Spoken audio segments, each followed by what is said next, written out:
The streets are talking.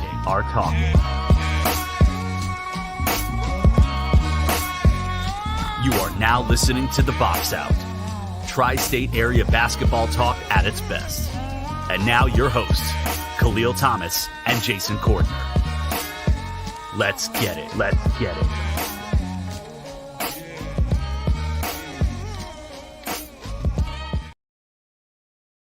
From NJ to BK in the world, this is The Box Out here on the One Podcast Network YouTube channel. My name is Kahlil Thomas. Joining me in just a few minutes will be Jason Cordner from Brooklyn, New York. And tonight's show was going to be a simple WNBA playoff review, going over the Final Four teams, checking out some NBA news, some rumors. And then at about 2 o'clock, Adrian Wojnarowski announced on Twitter that Damian Lillard has been traded to the Milwaukee Bucks, so the long national nightmare is over. He finally shipped off somewhere, not Miami, which is a plus because I did not want him going to Miami and him get his way. So he goes to Milwaukee. It's a 3-team deal. Blazers, Bucks, Suns, all included in that deal. And in the deal, Portland will get back. So Milwaukee gets Dame Lillard. That's it, straight up, nothing else. Portland gets back Drew Holiday, DeAndre Ayton, Toumani Camara, Milwaukee's 2029 unprotected first-round pick, and then a draft swap in 2028 and 2030. Phoenix gets Yusuf Nurkic, Grayson Allen, Nasir Little, and Keon Johnson. Now, for Milwaukee, this trade needed to happen. This was a trade that needed to go down because, honestly, Milwaukee kind of got a little stagnant. You had Giannis, you had Chris Middleton, you had Drew Holiday, you had Bobby Portis, you had Brook Lopez up until last season. So it got to the point where you were looking at Milwaukee to see what other move they could make to add something to the team to make them, I guess, a title contender again. They really weren't a contender anymore. They were always going to make a run deep into the playoffs, deep into the Eastern Conference Finals. They might make it to the finals, but were they a championship team? Probably not. Has constructed. Now you get Dame Lillard. You replace Drew Holiday with Damian Lillard. Now, obviously, it's two different players. Drew Holiday, average to good offensive player, but you have him for his defense. Drew Holiday's defense is what kind of propelled Milwaukee to the championship when they won a couple years ago. You get Damian Lillard. Defensively is kind of a downgrade from Drew Holiday, but offensively you're getting a once in a lifetime type scorer that can take a game over. So in those final 4 minutes when Milwaukee's looking for a basket, you don't have to depend on Giannis to get the basket. You can give the ball to Dame. So now you have a two-man team of who's going to beat you tonight. It's going to be Giannis inside, maybe shooting a three when he's on, or is it Dame Lillard just shooting from wherever he wants on the court? For Milwaukee, that was a big trade. For Portland, this is big for them too because getting a Drew Holiday means really they can flip him for something else now. They're not keeping Drew Holiday. They got Scoot Henderson in the draft. They're rebuilding. So Drew Holiday is not going to fit with Portland's current standing, so they're going to flip him, Drew Holiday, into something else, probably some more draft picks, maybe younger players. So for Portland, it was a good trade too. You get a couple pieces. You get DeAndre Ayton, who's been unhappy in Phoenix since even before he signed his extension.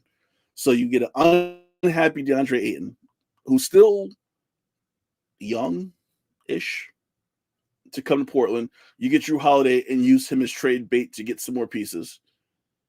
And then Toumani Camara is kind of like a bench guy. You're going to have him on the bench at the end of the bench. He's not going to let him play in time. The big thing is going to be Milwaukee's 2029 unprotected pick.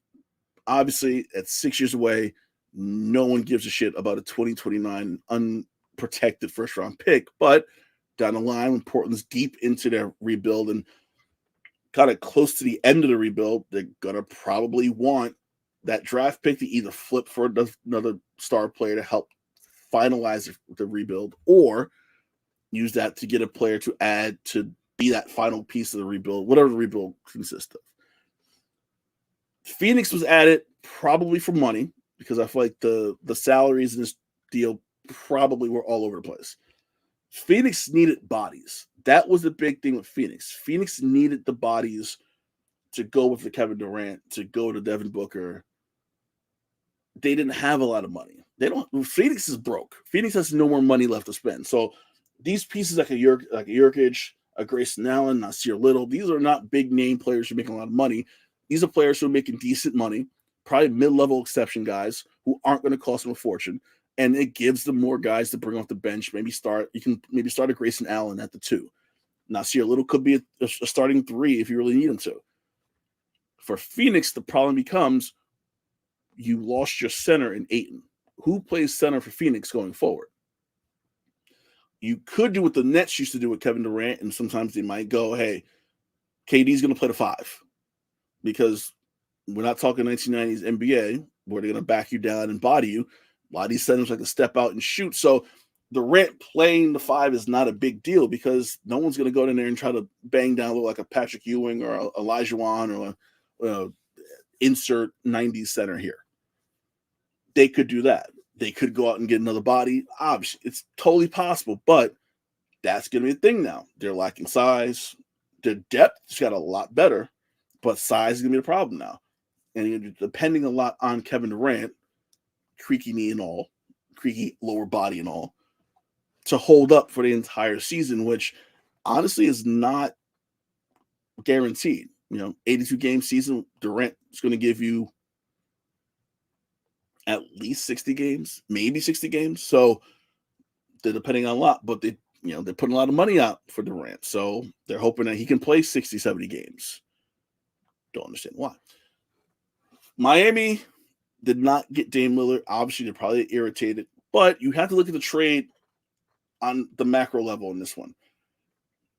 Portland had, I think their best offer from Miami was the Tyler Hero, a bunch of picks, and it might have been another kind of ancillary player that no one really cared about.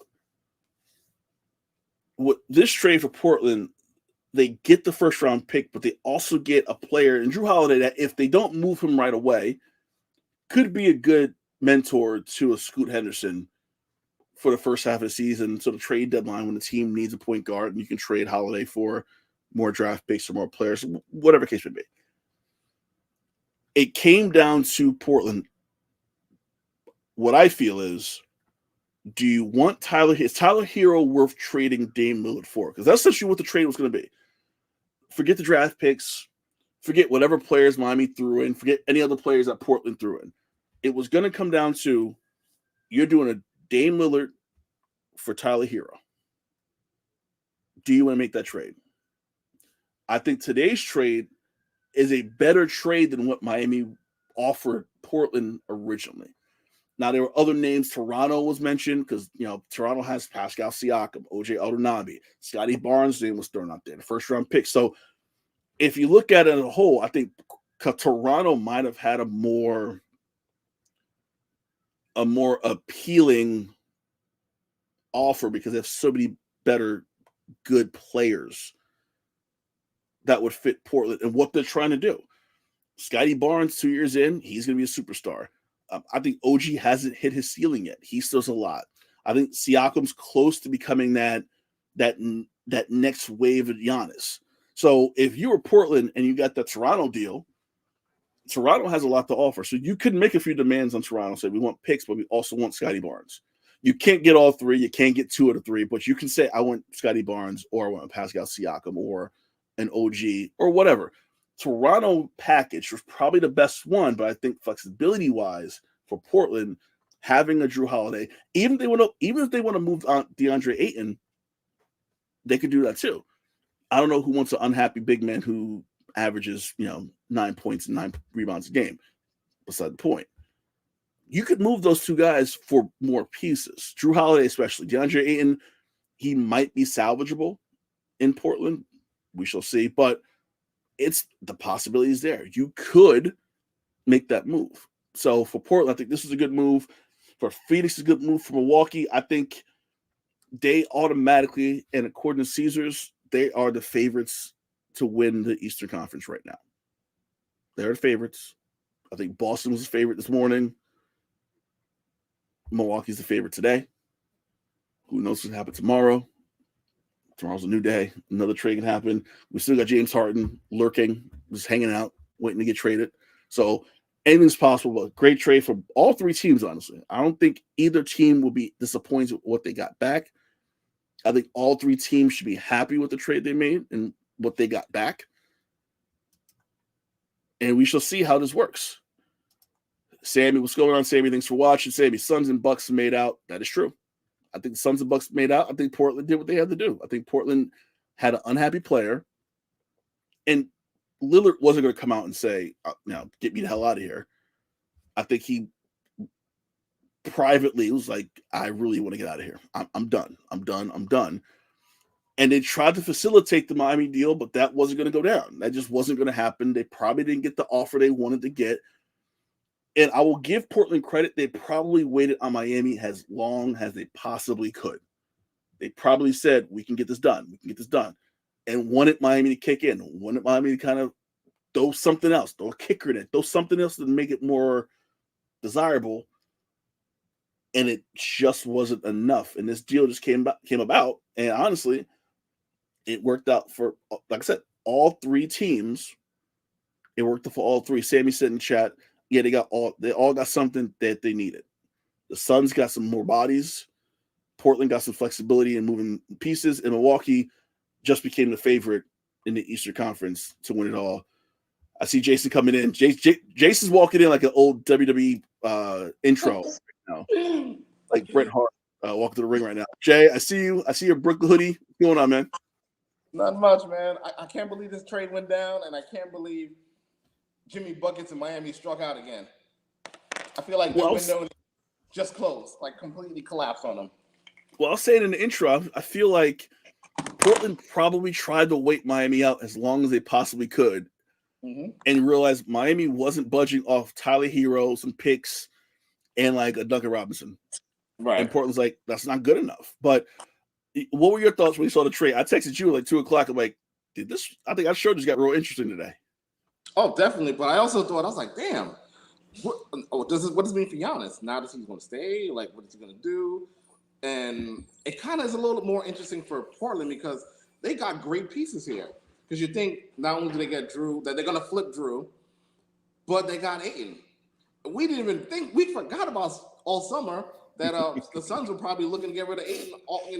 We forgot about that. And I feel like the Bucks, they got rid of Grayson Allen, Drew. Now they're going to bring in, they didn't lose Middleton. They still got the depth. We know Lillard could be a defensive liability, but you wouldn't have to worry about that because you got all those trees in the front court. So I feel like this is a win-win. This is one of those rare trades where everybody won. I feel like now Portland won also because Scoot Henderson's going to shine. He's going to do his thing. They protect their young core, add Ayton. You're going to flip Drew Holiday, and you're probably going to get another asset in return. So I feel like that helps Portland. I feel like the Suns now add depth to their bench. This is really one of those rare trades where a three-team trade that everybody won. Well, I was thinking too. I'm like, you can kind of test the waters with DeAndre Ayton. You can flip him if you really wanted to as well. Yeah. And say, we're going to move Drew and we're going to move DeAndre and just see what we can get because this rebuild Portland's about to embark on is going to be a while. This is not going to be. But they do have a good foundational player in Scoot. Yeah, I think Scoot's there. I think Simmons going to be there. I think you have a good 1-2 punch at the guard position. You got to figure out everything else for that team besides the guards. But it's going to take a minute. The 2029 draft pick comes in handy too because, once again, they can use that to flip or they can use that to add to whatever rebuild they have. That's 6 years from now. But rebuilds take a long time. As you're wearing a net hoodie, rebuilds take forever. Oh, yeah. Sometimes. So it's going to be interesting to see. I got a quick trade for you. Okay, I'm here. Miami should try to, now that Lillard's off the table, you think they should focus on maybe looking at Drew Holiday, who will be a great replacement to Kyle Lowry? He kind of fits Heat culture a little bit. Yeah, I think, let's see, Drew's making 36 this year, 39 next year in a player option. So, I mean, they have the money, obviously. They're going to get Dame. So, obviously, they have the money to kind of spend. I think that would actually work really well. I think they should look at that. And I think I think the question for that is, if you're Miami, who do you trade for Drew? Who are you willing to give up to get Drew Holiday from Portland? Is that just picks, or is that like you got to send a player and a pick or two? Maybe an expiring contract and maybe 2 picks. Because I don't think Portland would want to take on Kahlil. They wouldn't want a hero, because if that was the case, then the trade for Dame would have went through. So I think they're probably going to want some picks and some draft capital for him. Well, Sam made a good point. I kind of, you think Dame and Giannis, you don't think about the other part of it. Bucks still, the depth is an issue for Milwaukee. I will give Sammy that point here. Besides Dame, besides Giannis, you have Middleton, you got Brook Lopez, Bobby Portis, Pat Connaughton, Jay Crowder, Robert Lopez. I forgot about Crowder. Yeah, Malik Beasley, who was fallen off completely in the last 2 years. That's really it. So you got Dame, Giannis, Chris, Brook. Big man wise, they're good. I think they're gonna struggle depth wise at guard because you let Grayson Allen go. Pat Connaughton's kind of been hit or miss with injuries, so you don't know if he's gonna be healthy the whole season. I think depth is a big thing now because I think you got rid of Grayson Allen, who wasn't like the world on fire. But he's an efficient, tough point. Exactly. So Bruce, wow, Bruce coming. Bruce is here. We're gonna have Liberty talk later. Bucks got worse. Bruce and Skip seem to believe that. I saw Skip recently. He was like, "You think the Bucks got worse?" I don't know. I think the East, the top of the East, just got tighter, and I think Philadelphia is on the clock. I think Philadelphia has to make a move here. That was also the second team I was thinking about for Drew Holiday's service. Maybe you flip a Harden for Drew, and then they'll come around, Portland will come around again and flip Harden. So I'm looking at Philly's roster right now for a Drew Holiday. I'm looking at obviously Embiid's untouchable, Tobias Harris untouchable, Harden's untouchable. I don't think you're not going to trade Drew Holiday for PJ Tucker. I don't think that's even a question. Who would you trade from Philly to get a Drew Holiday? I think that's kind of the issue with that trade because Philly doesn't really have a player unless you move a Maxey, unless you move a DeAnthony Melton that can kind of match up to Drew, not just money-wise, but player-wise. Who would you trade from Philly to Portland to get Drew Holiday? That's tough. Maybe Harris? He's expiring, so that could work. Harris and maybe I don't even know what their pick situation is going forward. Sorry, I just saw Lillard and Giannis getting a Shaq and Kobe comparison. That just threw me off. That just threw me off for a minute on Twitter or X or whatever the fuck you call it. Yeah, that just blew my mind completely. I think Philly needs to do something. I think has constructed Philly's not going to touch Milwaukee. They're already not going to touch Boston. It's Boston-Milwaukee's game right now in the East. And I think Miami's still in their head too. I think Miami is mentally tougher than them. Than Philly. I'm glad you said that. Do you think Dame coming over is going to mentally help Giannis and kind of Dame being in his ear like, let's do this? Because I not only do I think that, I think someone's finally going to like how me and you cringe when Giannis wants to Game 7 against the Nets just shoot a bunch of 3-pointers. I think Dame's going to be like, no, I got this. You do what you got to do in the post. I think we finally going to have someone that's going to be he's going to respect in his ear to tell him that. I just think the spreading of the floor is going to be crazy because you got Dame, you're going to have Chris Middleton, Brook is going to step out and shoot some threes. Brook, we're going to need you in the paint. We're going to need you in the paint, Brook. Pat Connaughton and the wings going to be there. I feel like the spreading of the floor offensively for Milwaukee is going to be crazy. Yeah. Defensively, they're going to take a hit because of not having Drew Holiday. I feel like that's where you kind of go to the scrap heap and go, okay, we need a scrappy guard that could give us 10 hard minutes that's going to just pester the shit out of the opposing team's point guard. So you think we found a home for Fournier? To Milwaukee? Yeah. If Milwaukee trades the Knicks, I will take Pat Connaughton for Evan Fournier. Done.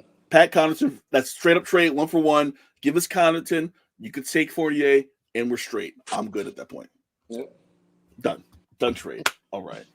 So obviously, like I said, the show started out with just us talking about WNBA playoffs, and this shit just happened at 2:00. So it took 20 minutes of the whole show already. So now we move on to the real stuff. WNBA playoffs. You went to were you at game 2 last night? I was at game 2 last night. You're at game 2. So I will tell you this: game 1, I watched game 1, and I was shocked. Game 1, Connecticut Liberty, and I was shocked. And obviously, Connecticut plays the Liberty hard. Washington played the Liberty hard in their first round series. The Liberty really have trouble with teams that just give them body. They just seem the less physical team. And I thought, Stephanie Dawson coming back later in the season, Jonquel Jones being there definitely added some grit that they didn't have, who came from Connecticut. But besides those two, it's a finesse team. You had Stewie, you had Sabrina Ionescu, Vandersloot, Raheem Johannes. They're a finesse team. So when a team just starts throwing you around and just body you up, and the refs are like, I'm letting you play, they didn't know how to react in game 1. I feel like game 2, second half, they adjusted. Second half, they definitely figured it out. And they started saying, okay, if you're not going to call it, we're going to do it ourselves. That's when Stewie got that big block in like the third quarter, I think third or fourth quarter, that got the crowd up. What are your thoughts 2 games into this? And do you think the Liberty can kind of finish this out? Hang on, Bruce, Liberty done. I was waiting for Bruce to say something. They're not done. I think the series is far from over. I think Liberties could definitely I don't want to say split. I feel like whoever wins game 3, I think wins the series. So I'll say that. I think whoever wins game 3 wins the series. And like I was telling you yesterday, I feel like even from that last game of the season against the Mystics, they've been getting punked. And yesterday was like the first time I really saw a response from them. So we'll see what happens going forward. But I feel like, if somehow they don't make it to the WNBA finals, they're going to have to address the fact that they need a dog on that team. They need someone who's going to be there, especially at the guard position, where they're going to give the other team hell. I'm seeing so many players just torch the Liberties. Like, what's the name torched her last night? Not even Bonner, it was the other one. Thomas? Torched them. Mm-hmm. And I feel like they're later rotation. I want to find the player last year that the Liberty had, guard. That I think she was a hardship. Yeah. She was a hardship pickup last year. Yeah. So she came on because I think everybody got hurt last year. Everybody got hurt. I want to find the name. Crystal Dangerfield. That's the name. Yeah. Crystal Dangerfield was that dog right now. Could use it right that now. Was one come off the bench 15 minutes and she's going to run around. It was like it was hounding Sabrina in game 2. Yes. That what they need that. They don't really have that type of player who's going to do that. I feel like Jonquel inside, I think Connecticut kind of figured out how to guard her. Mm-hmm. And they sent doubles at her and made her take a lot of fadeaways, which is crazy. But I just feel like you're right. They need that guard that's like, all right, put me in. And like, you're not here to score. You're here just to pester the shit out of the opposing team. Guard, forward, whoever face you can get into, just start going at them. I want to say all their playoff wins this season, coming up until last night as well, was all because Laney had a great game. If Laney doesn't have a double-double, I've noticed that towards the end of the season, if she doesn't play big, they tend to have struggles and they tend to lose. So that's something I'm surprised other teams haven't focused on.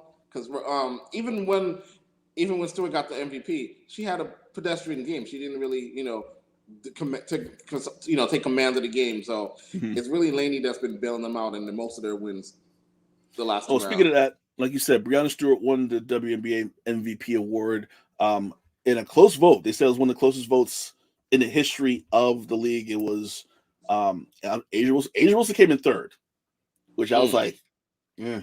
She ain't gonna like that in the finals. She ain't gonna like Connecticut that. Sun forward, Alyssa Thompson, who's actually been playing Stewie really hard in this series. I think to prove a point.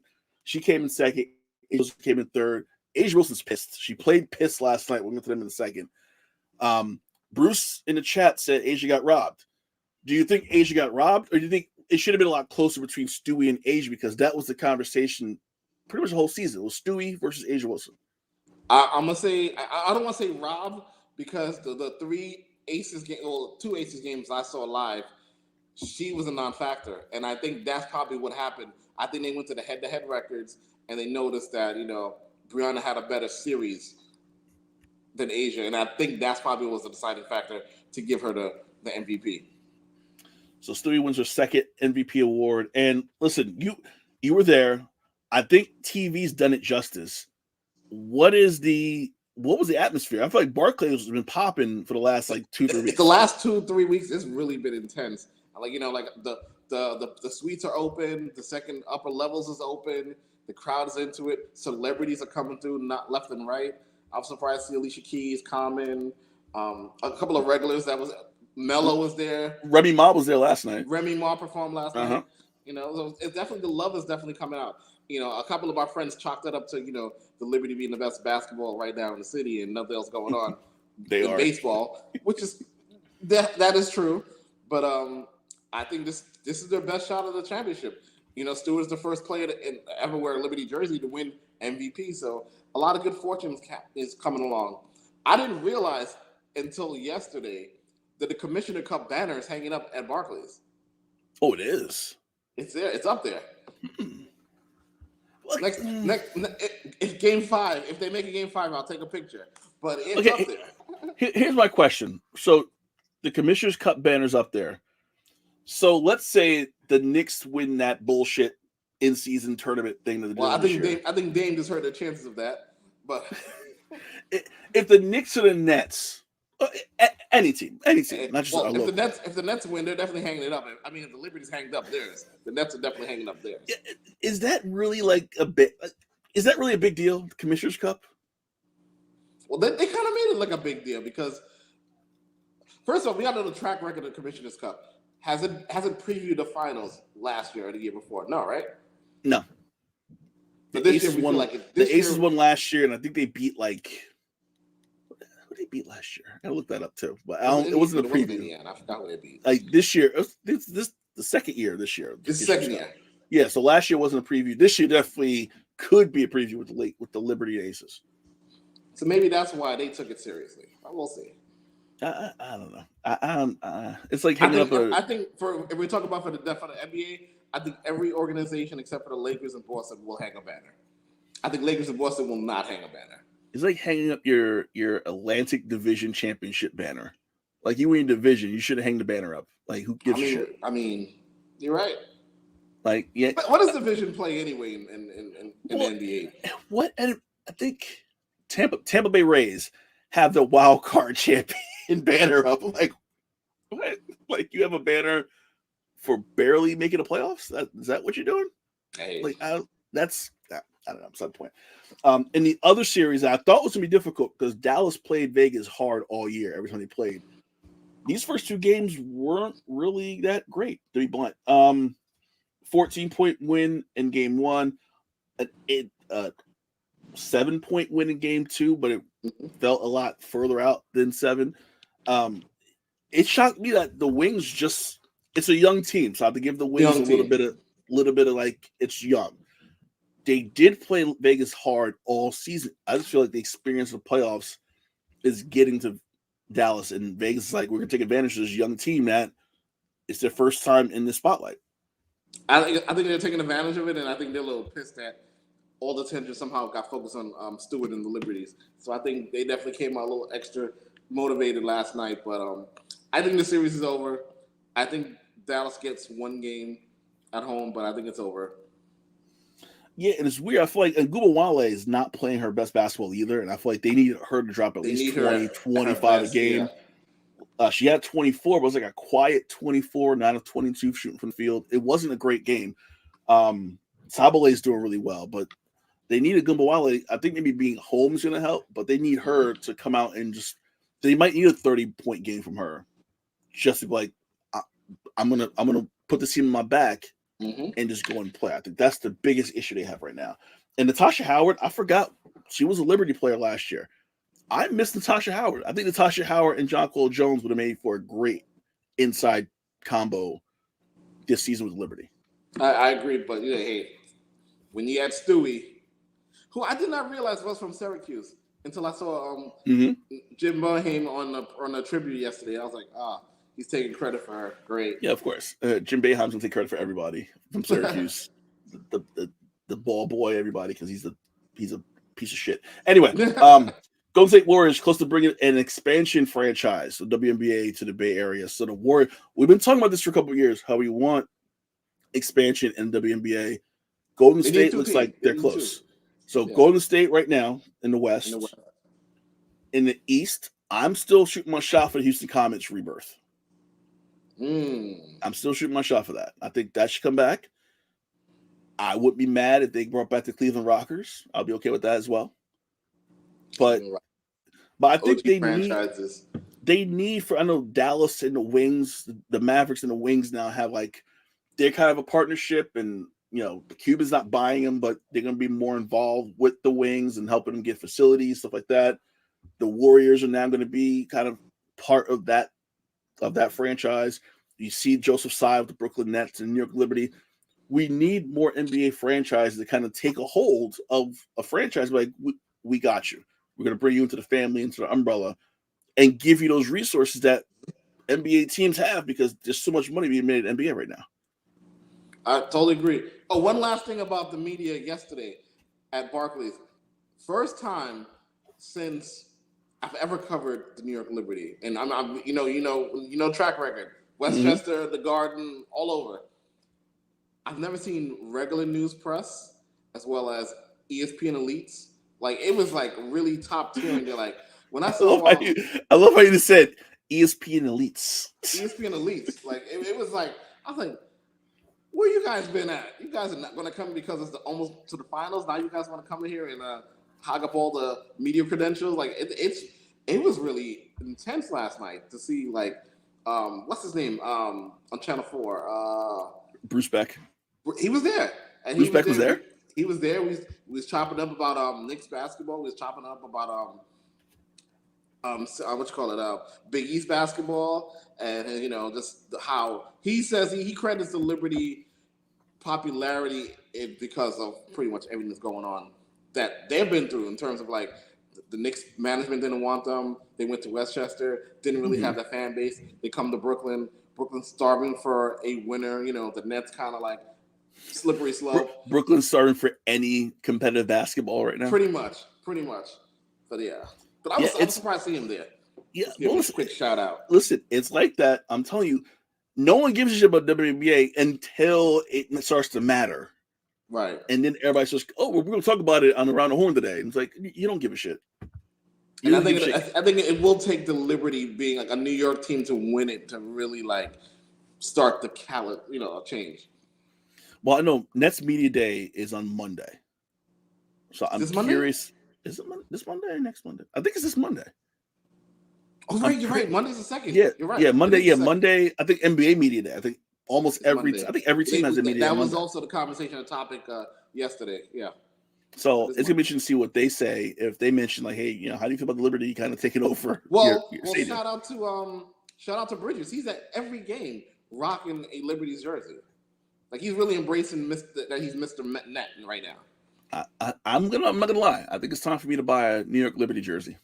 Oh yeah, I'm long overdue. I'm waiting until Yeah, I'm fired. At least a hoodie or a quarter zip or something. Because I think it's time to start repping them. So ESPN, they do this every year, and I think it's bullshit. Let's just put it out there. It's a bullshit thing. But they have their off-season survey. Here's the issue with the survey, and we're going to go over it and talk about it. It is ESPN polled 15 scouts, coaches, and executives, which is a really small number of people to poll. So when we do this now and we talk about it, keep in mind out of hundreds of players, executives, GMs, assistant GMs, training staff, whatever. So they only spoke to 15 people. First question: who is the NBA's best player right now? Who do you think they said? I'd be Joker. 13 votes to 2 for Giannis. What did you say? Giannis got 2? No, Giannis got 2 votes. Jokic got 13. Talk about what have you done for me lately, league. Who will be the NBA's best player in 5 years? Who do you think they said? Wambi. He got 2 votes. Oh. Probably still Joker. He got 2 votes as well. Who the hell they said it was gonna be? They better say LeBron. LeBron's be gone. The winner with 6 votes, Luka Doncic. I don't believe that. I don't even think he'll be a Maverick in 3 years. But no, I don't believe that. He'll be a Maverick in a year. He's gonna ask for a trade next summer. Luka got 6. Anthony Edwards got 3, which is weird after the World Cup appearance he had and how he killed it. Jokic 2, Wembanyama 2, Wow. Shai Gilgeous-Alexander 1, Jason Tatum 1. I have an early hot take. I think Tatum and the Celtics take a step back. I mean, I hope so. They got the money Jaylen Brown is making. They need to trade somebody. Right. Hopefully. Mr. Styles P, what's going on? Thanks for chiming in the chat. What's going on? Thanks for watching. Third question. Who would be the MVP this season? They didn't want to give Joker 3 in a row, right? Mm-hmm. Embiid got it last year. Mm-hmm. I'm going to go out on a limb and say LeBron might get it on the swan song. Not even on the list. It's not even on the list? Donovan Mitchell, 1 vote. Devin Booker, 1 vote. Jason Tatum, 2 votes. Giannis, 2 votes. And at 9 votes, Nikola Jokic. Well, you know what? It's going to be interesting to see how he plays this year after coming off a championship where now he's the hunter. He's the hunted. Everybody's coming after him. So we'll see. I don't see it. Sam in the chat says Luka is a problem, which I agree. Luka is a problem. You know who's a bigger problem? You know who's Luka's bigger problem? His teammate Kyrie. Kyrie's a huge problem. Kyrie's gonna sink that team quick this year. I'm giving him until January before all hell break loose. Who will be the best 2023-24 rookie not named Victor Wembanyama in 5 years? I'm going Scoot. Scoot, 11 votes. Amen Thompson, 3. Usar Thompson, 1. And then what level will Wembanyama's game be at in 5 years? And your choices are All-Star, MVP caliber, or All-NBA, which seems like the same shit, but whatever. I want to be safe and say All-Star. All-Star, 10 votes. MVP caliber, 3. All-NBA, 2 votes. I don't think people understand what does him going to the Spurs mean. Like the knowledge and tutelage he's going to get. I don't think people understand that. Because of San Antonio. No one gives a shit about San Antonio. Yeah. That's the problem. It's San Antonio. This is like if Riley had got Kareem Abdul-Jabbar fresh out of UCLA. Yeah. That's a good one. By the way, Winning Time. Pour one out for Winning Time. They got canceled. Yeah, it's gone. It's done. Winning Time, and then 2 days later, Heels on Stars. So, question 6, which is very apropos for today. Where will Damian Lillard be at the start of the season? This was done obviously before today. Well, clearly it would have been Miami or the little rumble. Can you believe we heard Toronto Raptors rumblings the last couple of days? I talked about that before you got on. I said Toronto probably had the best package because they have so many players they can move. Right. Like Scotty Barnes and a couple draft picks, I would have made that trade in a heartbeat. Scotty Barnes was Scoop. I think they sort of back end of that contract was like, whoo, he's going to be older. How much wet the end of the last 2 years? It's Scotty's going to be all MVP, all NBA one day, and that's going to be crazy. 9 votes for Portland, 6 for Miami. Ooh. How those 6 people feel? I know. How those 9 people feel? Where will James Harden be at the start of the season? Houston Strip Club. Because I don't think he's reporting. I don't think he's reporting to the team. Magic City. Is it up there? It No, should be up there. I wish it was. I don't think he's reporting. I think he sits out. That's not an option. However, It's not an option. no, 13 votes goes to Philly, 2 votes to the Clippers. The Clippers' dream is still alive for some people. He ain't on the Clippers. No. What was the other one? Which team had the best offseason?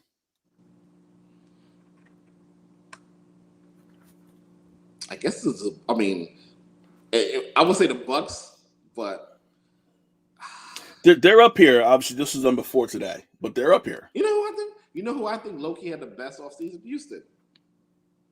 Houston is not up here. So Phoenix gets 1 vote. The Grizzlies get 1. Milwaukee gets 2. Probably higher now. Lakers 2. Warriors 2. Celtics 3. Wait, did the Warriors get Rudy Gay today? Today, yeah. And Boston didn't win. The winning team that had the best offseason, according to these 15 people, the San Antonio Spurs with 4 votes. Well, I mean, they won the victors, you know. They got 1 guy. Victor's not going to be a factor for 2 years. He's not going to be an automatic factor right away. Well, but they got him. Which team had the worst offseason?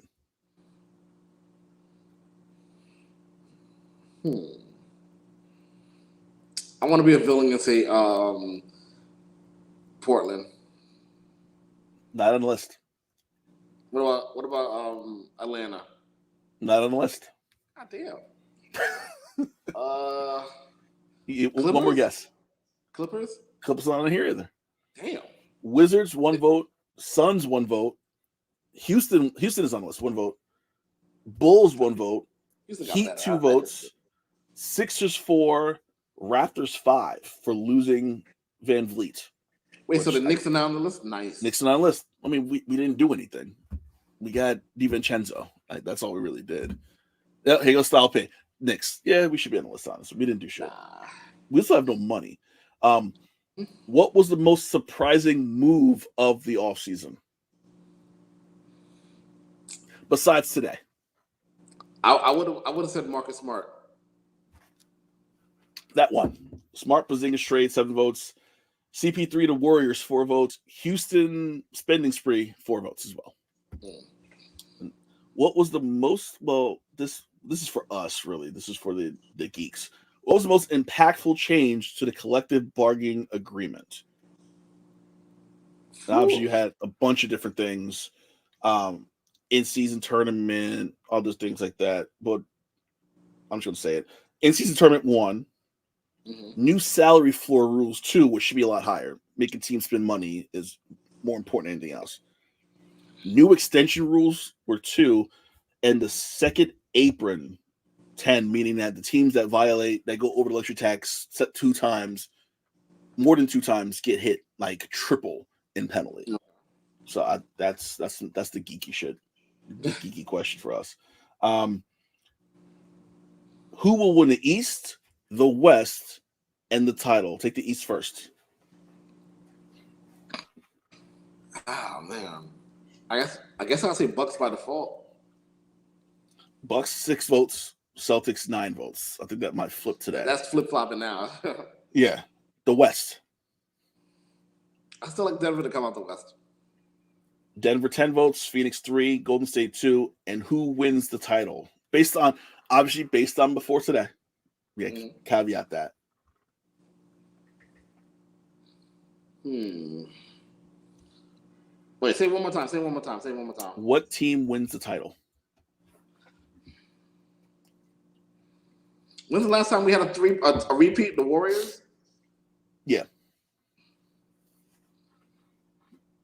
Warriors are not up here. I don't want to say the Suns and I don't want to say the Bucks. They're up here. I'm going to say Denver. I think Denver runs it back. Phoenix 2, Milwaukee 2, Nuggets 5, Celtics 6. So that's what the 15. Why 15?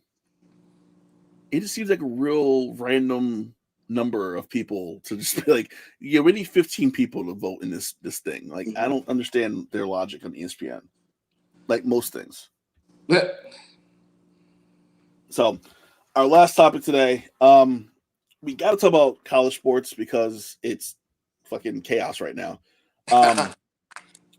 Jim Harbaugh a few weeks ago said that the players should be part of revenue sharing based on new TV contracts, new deals, stuff like that. I know Sammy's going to mention in the chat because me and him have had many arguments about players being paid going forward. But the athletes want a seat at the table in this new world we're going into with 18 team conferences, and we're going to have the mega conferences, and eventually you're going to have these Power 4 conferences. It's going to be like, we're splitting off their own thing. You guys got to NCAA do what the hell you want to do, but we're on our own island.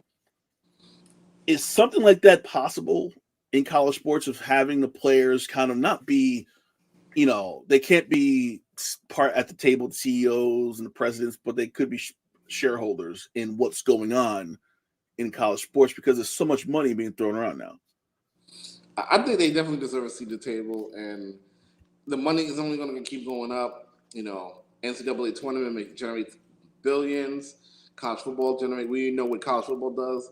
I think as long as they're being respectable and like really, not say divided 50-50, but absolutely they need a seat at the table. But we know how NCAA feels, and I feel like NIL deals kind of like was a lifeline for the NCAA to get their ducks in a row, figure out their plan with, of defense when it comes to like, the student athletes actually wanting some money. But when you think about all the conferences and all the alignments and how we're going to have Rutgers versus UCLA and whatnot, when these kids are going to have time to go to school? When are they going to have time to go to class? When are they going to have time to get an actual education?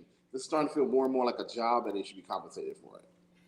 Yeah, and I think you look at maybe football, maybe not as a big a deal because it's one game a week.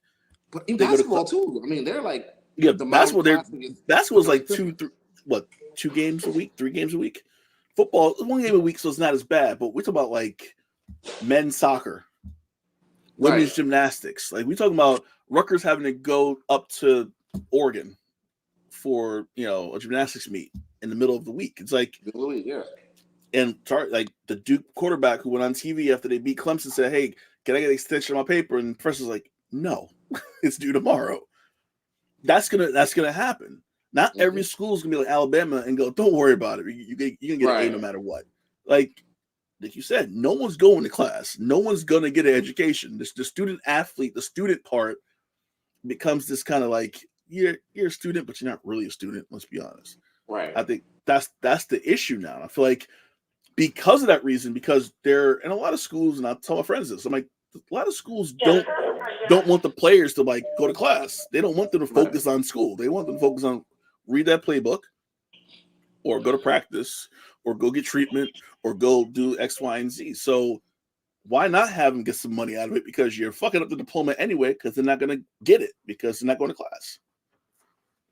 So I'm at the point where I'm like, at some stage,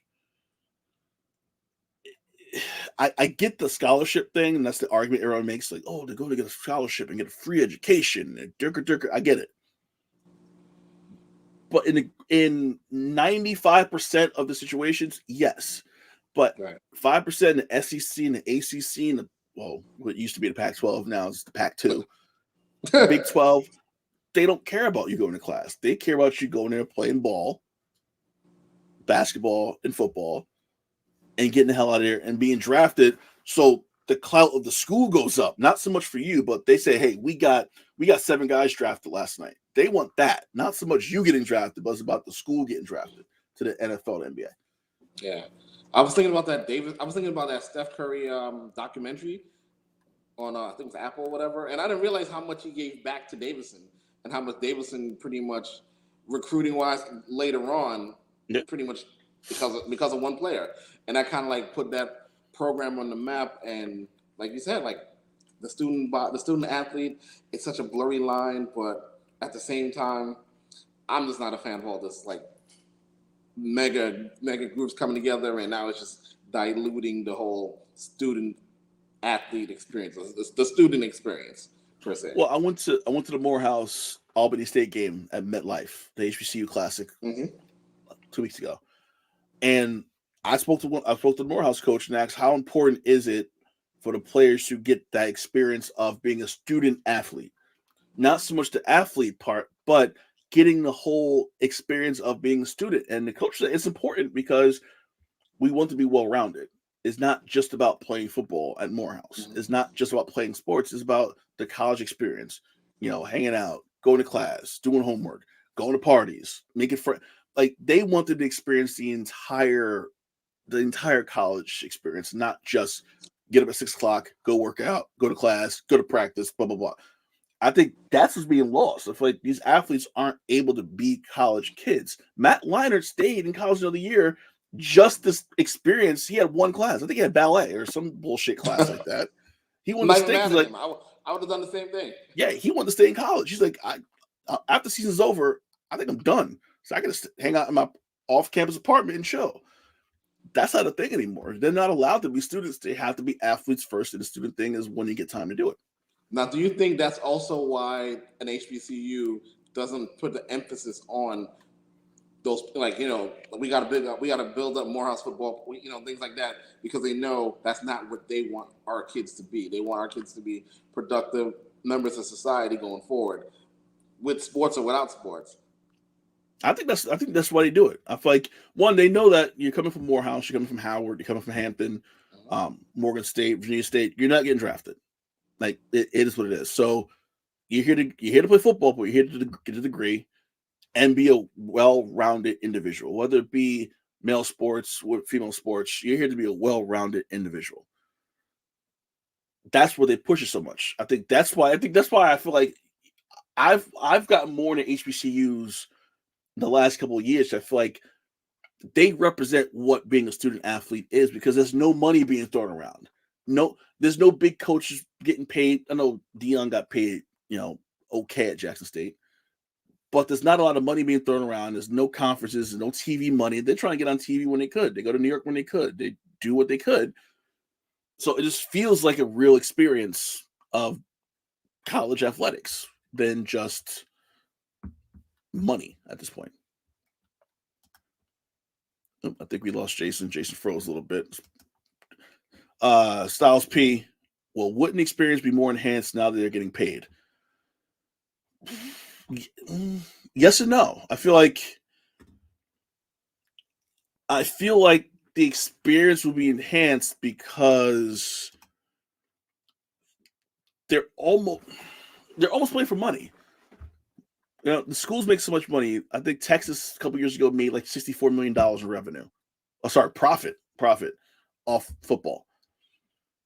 I feel like the experience will be enhanced because they're getting paid, because they're missing out on the college experience. The experience of going to college, you're missing out on because you're bogged down in games and practice and working out and training and stuff like that. And then even in off season, you still got to do your training, still got to weight train, still got to do X, Y, and Z. So your whole life is that sport that you're playing. Adding some financial kind of privilege to it would help the experience, because you don't feel like you're just doing it for free for $20 and Wendy's on a road trip. I feel like it does enhance it a little bit, but not entirely, but it does enhance it a little bit. So the argument that the scholarship is worth it now doesn't work, because the scholarship isn't really worth anything when you look at in the big scale of how much money these conferences are making with TV, advertising. They're cuts from bowl games. They're cuts from the championship football, the college football playoff and championship games. There's so much money in that pot that if you compare it to the scholarship of, let's do basketball, 15 players, it's nothing. Scholarship of 65 players on a football team means nothing in the grand scheme of it all. So that's just my opinion. I know people still are on the scholarship thing and they get a free education and blah, blah, blah, blah, blah. And that's a valid argument 15, 20 years ago. I don't think that argument now really carries weight, because what is the scholarship if you're not going to class? What's a scholarship if the coach is like, don't worry about class? What's a scholarship if your professor who has a research paper due in 2 weeks is like, well, you're going to Tuscaloosa to play Alabama. Don't worry about the paper. I'll give you like a month to do it. Scholarship means nothing at that point. So it is what it is. Jason, he's had some technical difficulties, but we're going to, oh, wait, I think he's back. I'm going to bring him back before we go. So I'm done saying when we're doing the show again, because every week, and Bruce is going to jump on me, every single week I say, we're coming back. We'll be back next Thursday. We never come back on a Thursday. The season is starting, so we should be back regularly when we get closer to the season. We're 27 days from the start of the NBA season. So we'll be back soon. Jason's back. I didn't want to leave the show without you here. I didn't want to say goodbye without you coming back first. There we go. Yeah, we're back. We're back. So I said I'm not going to say when we come back. Yeah, I hear you. Yep. Oh, you there? You hear me? Yep, I hear you. You hear me? Oh, it's live YouTube. Gotta love it. Go Liberty. Thank you, Styles P. We'll be back next week. I'm not going to say what day. Just, make sure you subscribe. You like. You get the notification of when we'll be back. Bruce, back after Halloween. Probably not that long, but we'll be back. For Jason, I'm Kahlil. Jason's back, kind of. We'll see you next week here in the Box Out on the One Podcast Network. I'm going to sleep. See you later.